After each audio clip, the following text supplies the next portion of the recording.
Welcome to CabBuilder online training series. This video is the second part in the reports and drawing controls and tackles how you can make and edit custom drawing documents. The reports module gives relevant manufacturing information about the design, but how can you generate job drawings for customers and shop workers to view? The quickest way is by going to the main menu and clicking Print. Doing so prompts CabBuilder to create a document where each page is dedicated to the main views of the design, that is the plan view, every activated elevation view, and the default 3D views. You can navigate the document by page thumbnails in the left column. The active print is shown in the middle of the screen. The right column allows you to enable or disable pages from the drawing. The print button found at the top left controls the print setup, where you can change page size, print scale, and print position. When you are ready to proceed, click either Print to send it to a printer or Save as PDF to make a local PDF file download. But what if this document does not have the necessary title block or 3D view? What if you need more cabinet-specific shop drawings for your assemblers to use? This is where the drawing section shines. The drawing module allows you to create and edit job records. It is split into 4 sub-modules: pages, templates, drawings, and collection. The top left area of the screen displays the name of the active document, as well as controls to creating a new drawing, changing the current page setup, and printing the record.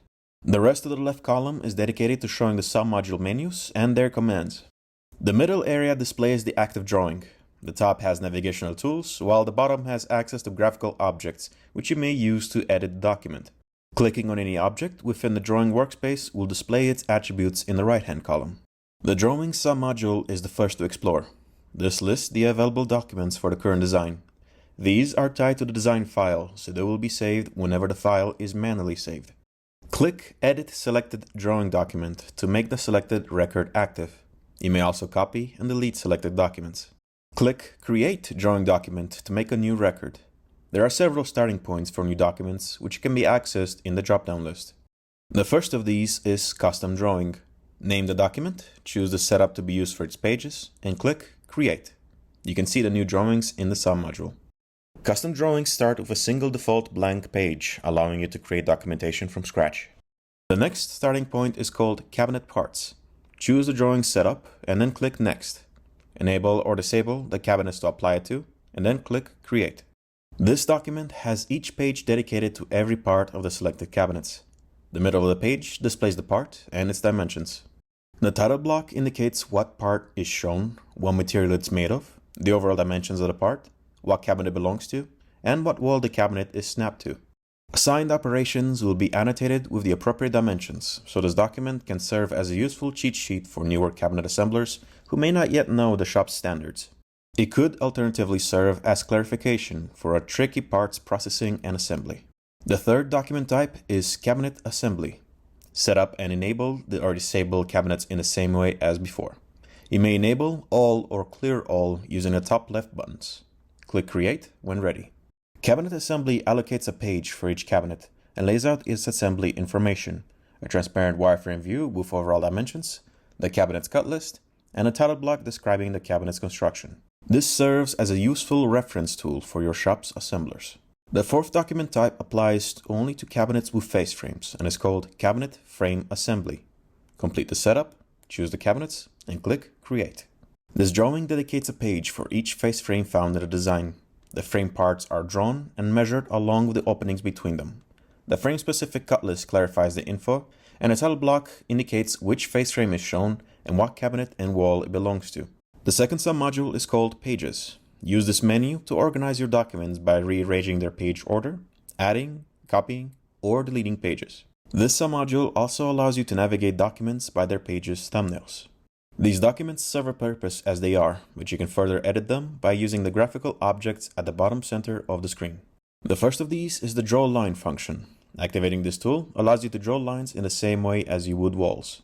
Place the first endpoint and keep placing subsequent points until you press Escape. Clicking a segment enables movement of endpoints and general location, as well as changing its attributes in the right column. You can change its appearance, angular rotation, and general coordinates. Click Draw Rectangle to activate the tool. Draw rectangles by clicking and dragging to form its perimeter size. You may manually resize, rotate, or numerically do so in the attributes. You can also change the appearance of the lines and apply a background.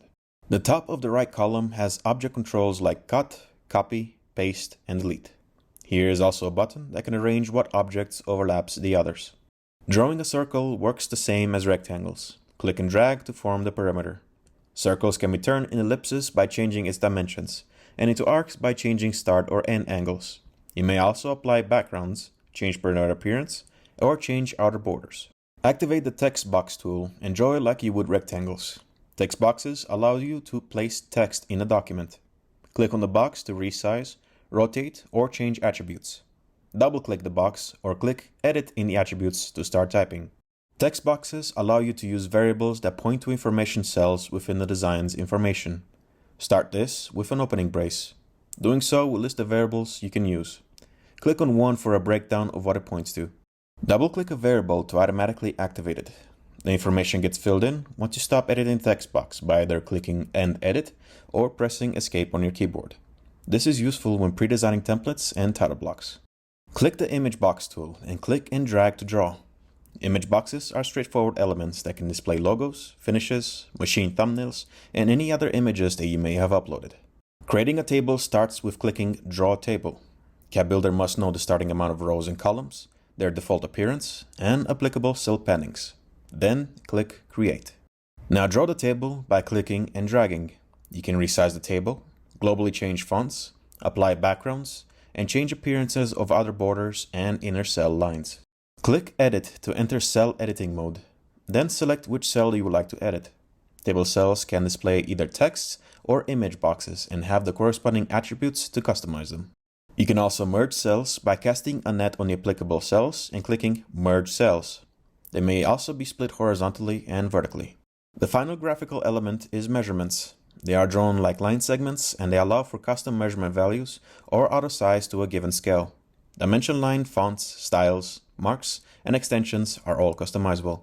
These elements allow for direct annotation of the active drawing, but they also unlock the ability to create custom title blocks. This is done through the Templates submodule. Templates are listed in the left-hand column. Assign one by double-clicking on it, or by selecting and clicking Assign Template for Page. You may create a new template by either saving the current page or by editing an existing template. Templates can also be deleted from the list. The last tool for drawing edits can be found in the Collection submodule. This menu allows you to collect screenshots of different parts of CabBuilder in order to drag and drop them into the active document. Let's take an example in the Design module. Click on the button at the top of the screen called Add to Drawings. A confirmation dialog will appear at the bottom right. Now you can go back to the Collection submodule and simply click and drag the plan view into the document and scale it like an image box. You will find this collection function in several places.